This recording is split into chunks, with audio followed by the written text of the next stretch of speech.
Bueno, el día de hoy en la librería El Arete de Tejupilco, de Pueblo con Encanto, con Espíritu, estamos con mucho público.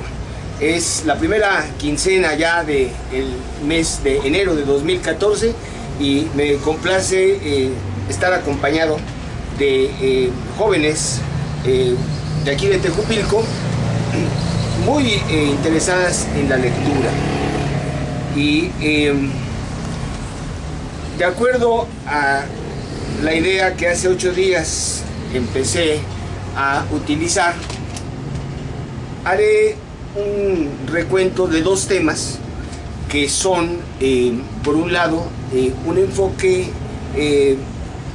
bueno y un enfoque malo. Creo que empiezo por decir que la semana pasada fue la feria de Temazcaltepec y estuvo pletórica, lleno de gente, ¿verdad? El lunes intenté llegar a mi casa y me encontré con que no se podía pasar porque el doctor Galicia estaba subido en una camioneta de esas Navigator enorme, tapando el paso. Voy a comentar ahora la diferencia que existe con otros servidores públicos de otras latitudes y de otros lugares. Fíjese que The Economist, el periódico inglés importante, acaba de reconocer a la República Oriental de Uruguay. Esto lo publiqué el día de ayer en el periódico El Monitor y se llama Mújica con J o Mújica con G. Mújica con J me voy a referir al Charrúa, a Pepe Mújica, el presidente de la República Oriental de Uruguay, y con la J va a ser a Francisco José Mújica, el de Tinguindín, Michoacán, el político que debió haber sido el presidente que continuó la obra de Lázaro Cárdenas. Bueno, no nada más a Uruguay, sino de calificar de admirable a José Mújica, el Charrúa, con J, por su gobierno inspirado en la libertad. Desde que asumió el cargo de presidente, Pepe Mújica ha gobernado respetando escrupulosamente las instituciones republicanas, la libertad de prensa, la independencia de poderes, la coexistencia de partidos políticos y las elecciones libres. Esta política del anciano y simpático estadista que habla con una sinceridad insólita en un gobernante que vive muy modestamente en su pequeña chacra, así le llaman a un ranchito, ¿verdad? Chacra, una granja, de las afueras de Montevideo, viaja siempre en segunda clase en sus viajes oficiales y usa un Bocho 1987. Un Bocho 1987 que él maneja. El doctor Galicia una Navigator enorme, gris, que se la manejaba su chofer. Y ha dado a Uruguay una imagen de país estable, moderno, libre y seguro, lo que ha permitido crecer económicamente y avanzar en la justicia social. En México existió otro hombre de Estado muy parecido al Charrúa, que también se llamaba de nombre José, aunque usaba públicamente el de Francisco, y que su apellido se escribía con la letra G, que como ya les dije se trata de Francisco José Mújica, el de Tinguindín, Michoacán.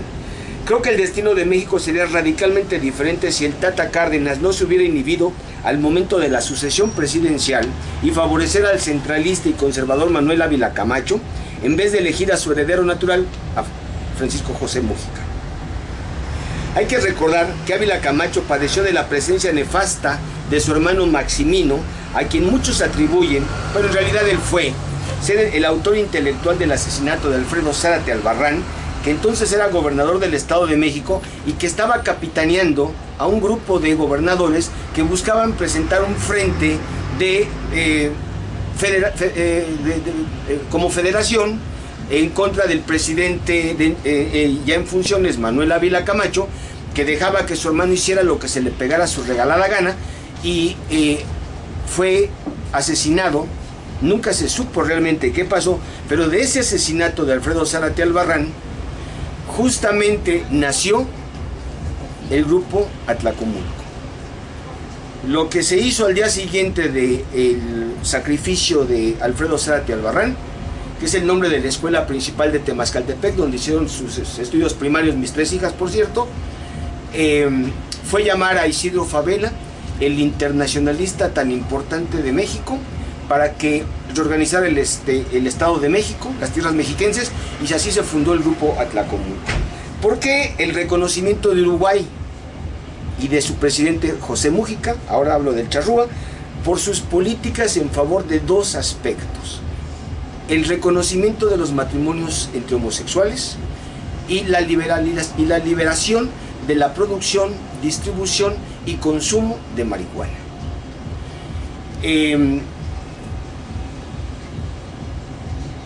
Pueden o no puede estar uno de acuerdo con los matrimonios homosexuales, pero lo más importante es reconocer que el matrimonio entre homosexuales reconoce la normalidad de la anormalidad.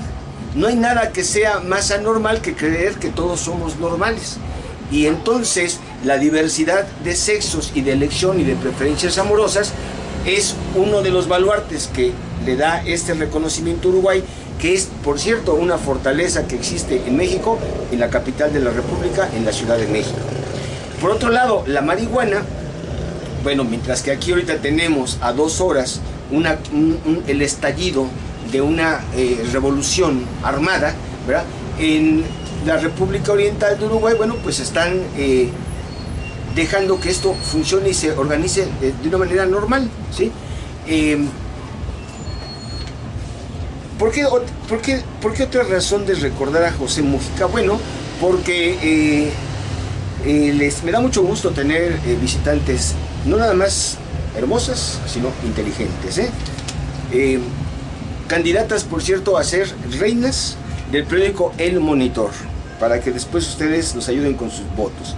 Bueno, porque hoy en día el municipio de Francisco José Mújica es lo que anteriormente se llamó Nueva Italia, y que hasta la fecha sigue siendo el ejido más grande de toda la República, con 22,000 hectáreas. Y ahí en Nueva Italia es donde se incendia la Tierra Caliente y se incendia todo el país, México, ¿sí? La tierra fundada en... Hasta luego, chicas. Fundada en 1909 por la familia Cusi, innovó la agricultura de tal manera, con tecnologías completamente desconocidas entonces, que se convirtió en un polo de desarrollo y en un polo de empleo únicos. 1909. Nueva Italia cambió de nombre, como sucedió con Altamirano, que antes era Pungarabato y ahora se llama Francisco Manuel Altamirano, y Nueva Italia cambió por Francisco José Mújica. Esa es la relación por la que yo empato a Pepe Mújica, el uruguayo, con Francisco José Mújica, el mexicano. Fíjense que Francisco José Mújica, el mexicano, fue fue gobernador de Michoacán, su tierra, pero también fue de Baja California, también fue de Tabasco, y fue secretario de Comunicaciones y Transportes y secretario de Economía. Y yo, que alguna vez impartí la cátedra de Teoría Presupuestaria en la Facultad de Ciencias Políticas y Sociales, hacía mención, porque estudié, ¿verdad?, a fondo, que en tiempos del general Lázaro Cárdenas no existían estas payasadas de presupuesto por programas que hacen que los burócratas no hagan nada y todo lo justifiquen. No, agarraba a Lázaro Cárdenas y decía: a ver, ¿cuántas fichas tenemos? 1,000 millones, ok, dale la mitad, dásela a José Mújica, a Francisco Mújica. Se lo daban. Y él manejaba todo. Francisco José Mújica fue el artífice de la educación socialista y de las redes de comunicación, las carreteras, las primeras, las más importantes. Por su parte, Pepe Mújica, el uruguayo, al igual que Francisco José Mújica, el mexicano, tienen un mismo pasado. Los dos fueron revolucionarios, pero en el caso del uruguayo, él perteneció incluso en tiempos de los dictadores uruguayos como Stroessner, un maldito, ¿verdad?, que mantuvo a Uruguay terriblemente sometido, a militar en el grupo terrorista que se llamó los Tupamaros. Un bonito nombre, porque los Tupamaros reconocen una gesta heroica de rebelión de los indígenas araucanos en un poblado que se llama Tupac Amaru en 1780, ¿sí?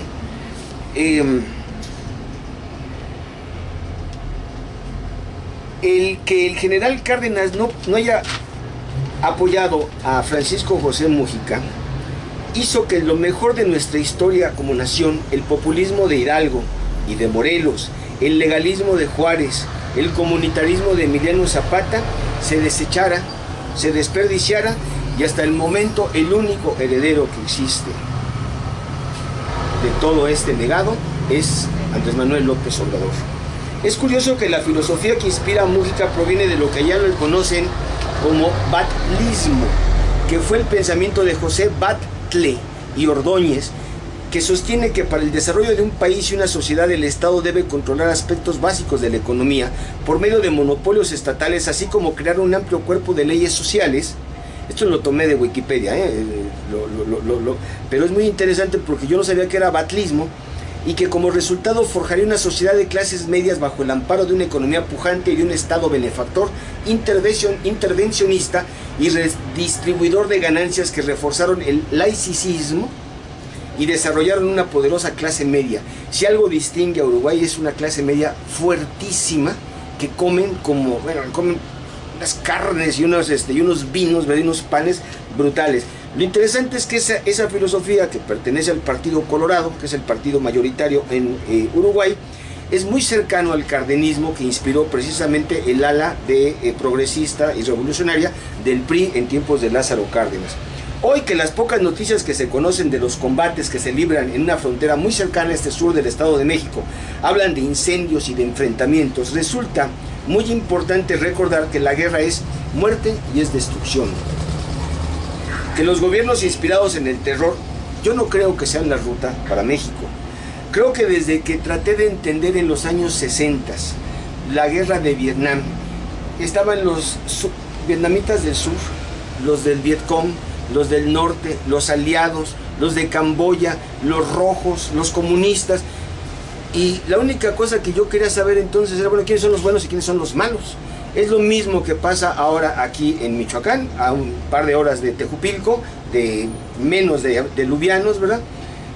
Los comunitarios, las guardias, los caballeros templarios, háganme favor, qué nombres, ¿verdad? La familia michoacana, los federales, el ejército, la marina, los guardianes. ¿Quiénes son los buenos y quién financia a quién? Me preguntaron hace rato, ¿quién financia a las guardias comunitarias? Esa es una pregunta que hay que responder, ¿eh? Yo mismo escribí ayer en mi red social que en las autodefensas de Michoacán parecen una reedición del Ejército Zapatista de Liberación del subcomandante Marcos en 1994. Una maniobra distractora, una bandera para los incautos, una zanahoria para los desesperados, un ejército combativo contra otros ejércitos de otros generales. Es la lucha por el poder, y así se ejecutaron, con otra palabra más peor, ¿verdad?, a Colosio. ¿Qué pasará 20 años después? Bueno, lo que pasa es que el señorito en turno no es el Colosio de hace 20 años, y este no es capaz ni siquiera de decir pío ante su amo y señor Carlos Salinas de Gortari. Sin embargo, un día después de todo, lo veo diferente. Creo que todo cambia muy rápido y que cualquier juicio es indeterminado e inverosímil. La revolución no se va a ver por televisión. No crean nada de lo que ven en la televisión. Hay que recordar en todo caso que la joya de la corona bélica de estos momentos, la ciudad de Apatzingán, por su importancia geográfica, económica y por ser supuestamente el centro de mando de los criminales, que se llaman los no sé qué templarios, ¿verdad?, nos recuerda a García Soler que hace 200 años, León García Soler es el decano, escribe hoy en un periodista decano, escribe en La Jornada, durante años escribió en el periódico Excelsior. Hace 200 años se promulgó ahí la Constitución de Apatzingán, en el sur, en la tierra de Tata Vasco, de este gran sacerdote que enseñó artesanías y orfebrería en la región, y del Tata Lázaro Cárdenas. También de José María Morelos, nos dio la norma constitucional del México insurgente, primera de la nación que somos, y entonces luchaba por su independencia y por la libertad, mientras que tierra en la que se proscribió la esclavitud y se aspiró a moderar la pobreza y reducir la extrema desigualdad. Hoy que arde Apatzingán, ahí se va a decidir en este 2014 la soberanía del Estado mexicano. En 1812, ahí en Apatzingán, se fundó la primera constitución política del naciente Estado mexicano. Gracias.